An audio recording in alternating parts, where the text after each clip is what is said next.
À sa seconde réunion, ce comité de liaison devient comité d'études et de liaison des intérêts bretons, c'est-à-dire CELIB au lieu de CLIB. Communistes exceptés, gauche et droite y cohabitent. Les députés socialistes Antoine Mazier, élu des Côtes-du-Nord, et Tanguy Prigent, ancien ministre de l'Agriculture, s'accordent avec le maire RPF de Quimper, Joël Héguen, ou le MRP morbihanais, Paul Huel, sur la nécessité de moderniser la Bretagne. À sa manière, chacun est un peu régionaliste, mais surtout pas nationaliste.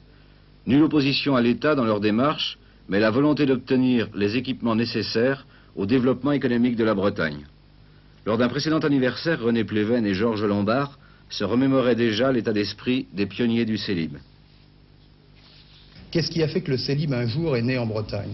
Le CELIB est né un jour en Bretagne du fait qu'un certain nombre d'hommes qui appartenaient à des départements différents, et à des départements bretons, et qui étaient d'opinions politiques différentes, ont constaté, en se fondant sur leur expérience parlementaire de 4 ou 5 années, qu'il ne serait efficace que si ils pouvaient parler au nom de la Bretagne tout entière.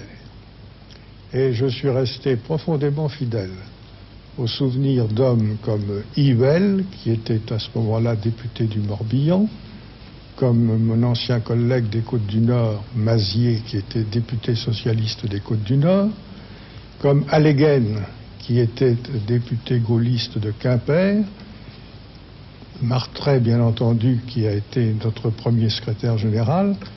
Nous sommes tous trouvés d'accord pour penser que c'était uniquement par l'union des Bretons, et pas seulement des parlementaires, mais de tout ce qui représentait quelque chose en Bretagne, que nous pourrions faire entendre à Paris, avec le poids nécessaire, je n'appelle pas ça des revendications, mais des besoins essentiels, profonds de notre région.